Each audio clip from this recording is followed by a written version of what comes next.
That said, I think it's healthy to just say, hey, this is actually not the role of the judiciary to decide what the interpretation the executive branch applies to acts like this should be.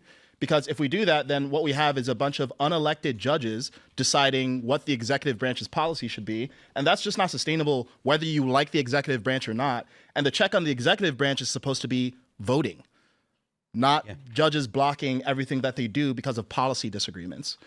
So I think there's a healthy check on the judiciary, and we have it. It's long overdue.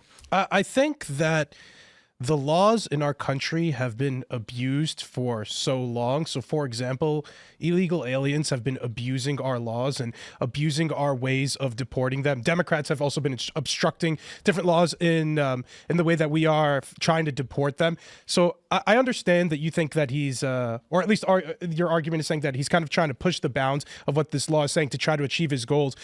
But I don't blame him for doing that, given the current political climate and political situation that we're in right now. Illegal immigrants feel free to break the laws of our country. Our executive actions aren't deporting the immigrants such that we don't have the means to do it in our law system. So I think that's why he's resorting to different plans like this. And I mean, frankly, if the ends justify the means here, and this is an effective way of getting Tren de Aragua terrorists out of our country, then it is what it is. Yeah, and I don't disagree. Again, I was proxying the opposite argument. But yeah, I think the concern is just that he keeps things legal.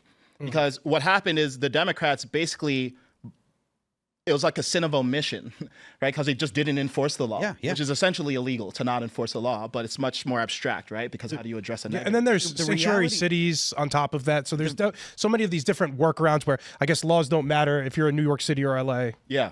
And I'm glad that he's actually invoking the Alien Enemies Act specifically for violent gangs, because that's the situation where you need to address this. How is he doing this? What am I missing here? If it applies to nations we're at war with or hostile nations, how is he applying it to terrorist organizations?